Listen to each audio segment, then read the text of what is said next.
So today we're going to be talking about an Overwatch fan fiction that I came up with that talks about some Zenyatta lore, Junkrat and Roadhog's treasure, and creates a new character too, so I hope you like it. So the story starts out in a Talon lab where Reaper, Doomfist, Sanjay, and Moira are all staying there talking about the next phase of Talon. Then it immediately switches over to Junkrat and Roadhog in a secret room looking at their secret treasure, which appears to be a map that says the current date. Then Junkrat says, of course, more excited. I'm not gonna speak like that, but in a Junkrat way, he says, "Ooh, today is the day that we finally go look for the treasure." And they've waited to that day because on the map has a certain date that they've been waiting for. So they go, they find basically the X of the map, and it's a supercomputer, like a god program of the Omnic Crisis, I guess. So Junkrat, of course, being from Australia, hates it. He throws a rock at it, which for some reason turns it on. And then, so we go to, now we're at Nepal. Zenyatta is doing his Zenyatta thing, probably meditating or something. And then all of the blue parts of Zenyatta that usually glow are really glowing now. So then he kind of just falls over, still glowing a lot. And then it goes back to the place where the supercomputer is. Junkrat and Roadhog are there too. And so the supercomputer starts glowing, and you hear Zenyatta's voice. Then they go into this whole thing about Junkrat and Roadhog hating it because Omnic. And then Zenyatta kind of just, I'm not exactly sure what it actually is that's happening, but all that's important is Junkrat and Roadhog see themselves floating in space. Zenyatta, sorry, Zenyatta then shows them their childhoods, basically. First, Roadhog. You have Roadhog visiting his dad in prison. His dad is telling him over the phone really quietly that him and all of the other prisoners are going to break out and go attack the Null Sector, or whatever thing was going on at the time. I'm pretty sure it was Null Sector. So they have this whole goodbye moment. Then his dad tells him that there's a Fallout pack of like a Fallout I get a preparation pack, I guess that would be what it's called. Preparation pack in their basement. So he goes there. After they leave, he finds the gas mask that he has today. Of course, it's too big for him. As you see later, he grows into it as he becomes an adult psychopath. Anyway, the whole thing happens a few days later. Roadhog puts on the gas mask, starts running through the town all excitedly, completely unlike his personality that is shown in the present. Anyway, so he goes to a gun store. It's where all the guns are completely sealed off in in bulletproof glass because of course. So he just finds this bin underneath the cash register where there's the scrap gun you see today. That that's where he got the scrap gun you see today. So that covers that part. Then he ends up seeing the news that a bunch of prisoners died at the jail. His dad from a one of the prisoners spinning a pistol around in the hand, and then it went off his dad in the head. Then that's basically Roadhog's entire story. Flashes back to the present. Roadhog, you see a tear coming down his face. It's all sad. Then Junkrat's backstory. He's at his house. His dad is an engineer. He's in his uniform and stuff. And then his mom, a police officer, is over in this other room.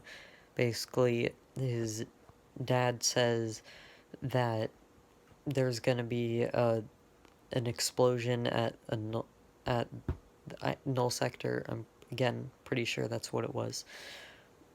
At the null sector place. So his dad says that there's a Fallout preparation kit in his basement. And of course, a few days later, Junkrat doesn't care. He goes outside, gets a bunch of radiation. His parents were actually at the null sector place because his mom was doing crowd control work and stuff. His dad was trying to fix the null sector thing. Anyway, Junkrat's outside. He gets a bunch of radiation, passes out, wakes up a few days later. He's all crazy now. Anyway, he goes down and sees the canisters that Junkrat is always wearing. And of course, he does not put water in it. He puts the tea that we all know he loves in that. In those, I mean. And let's see. Alright, the frag launcher was there too. It was made by his dad. And then Junkrat sees in the news his parents died in the explosion. So yeah, then he gets sad too. Flashes back to the present. Junkrat's all sad now. Roadhog has managed to clear up the single tear he got. Junkrat then retaliates with a few curses, and Zenyatta says a more formal version of chill out, bro. And yeah, Junkrat then says, why are you showing us this? Zenyatta, through the supercomputer again, says, because I knew, being that you're from Australia and that Australia is against Omnics, I knew you would be against me, obviously, since you threw a rock at me, all that. I want to show you this so you know I'm superior to you. Junkrat gets really mad. Eventually he has to chill out. Then Zenyatta gives them a new digital map. I guess it's like a piece of glass with a glowing instructions on it. Anyway, Zenyatta says go there or else. Roadhog is saying we should go. So a few days later, it goes back to the lab that I introduced at the beginning, where Sanjay, Moira, Reaper, and Doomfist are. They're talking about how it's a cloning machine where they will make multiple copies of Doomfist for an army. Doomfist will be the general of said Doomfist army. So Doomfist goes in the machine, and it's a pretty big lab. The machine takes up half of the lab. Doomfist goes in there. Junkrat and Roadhog at that exact time as Moira and Sanjay are doing the two-person key thing to power on the machine. Junkrat and Roadhog crash through the back wall. They're in there. And then there's a big explosion after all the dust settles. There's some coughing from Reaper, Doomfist. Junkrat, you know, some of them, they get back up, and then they see there's just this monstrosity, which is basically a combination of Doomfist, Junkrat, and Roadhog. Half of its face is covered in metal, some metal, like, goes under the lip. It gets all weird. There's some, like, Doomfist arm spikes, like, randomly placed around. He's missing his right forearm. The left arm is, like, really buff and has a lot of metal covering it and random bone shards from, like, Doomfist's buff arm, how it has the hooks again. Anyway, he's also missing the bottom, like, not the bottom half of the leg, but, like, half of the bottom half of the leg and his foot. Of course, he's also missing his foot. That's how that works. Anyway, Junkrat and Roadhog just decide, oh, we need to get out of here. So they run. Again, I'm not, because I myself am not sure how to get them there. I'm not going to explain how they got there. Anyway, they're back in Australia about a month later in their hideout. And then I'm not sure what to call it. I'm just going to call it the monstrosity. Just to help. The monstrosity gets there. It has a strange accent. Sorry, YouTube. As a really weird combination of, like, Doomfist's accent combined with Roadhog's accent. It's strange. Anyway.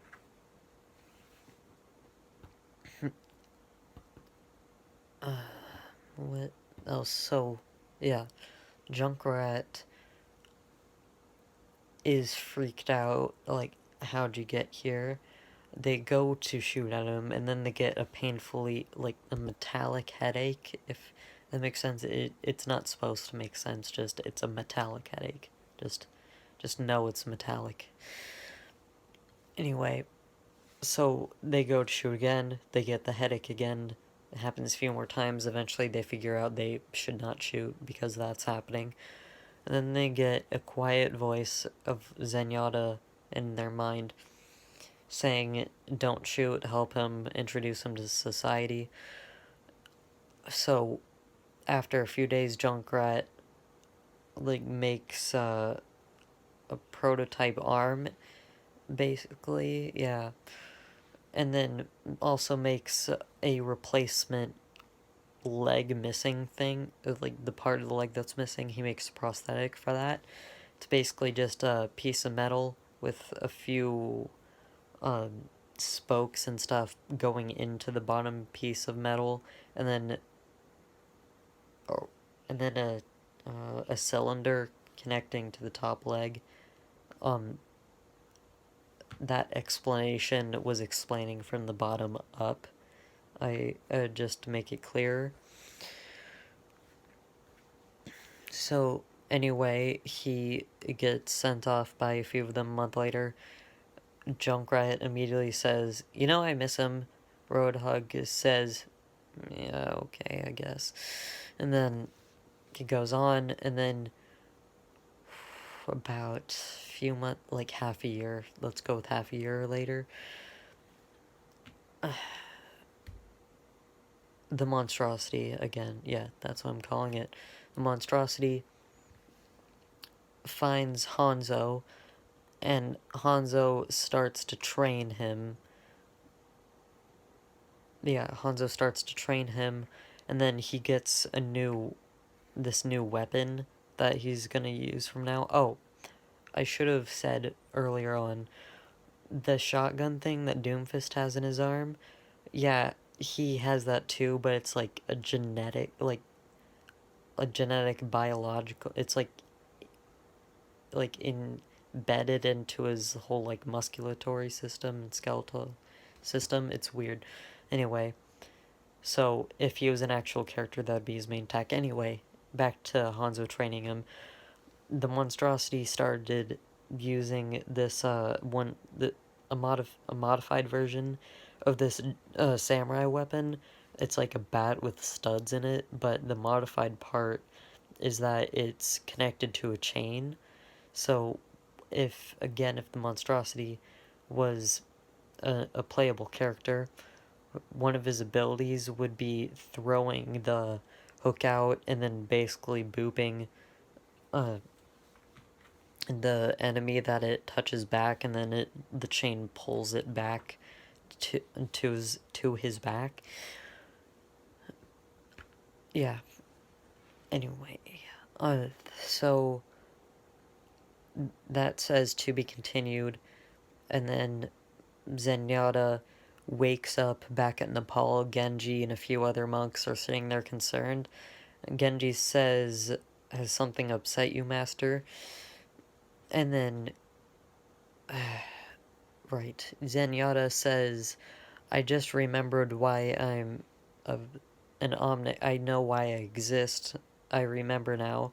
I'm one of the God programs. I need to sort this out." And then that's the end. Until later, of course. Um, so sorry, I hope you enjoyed that.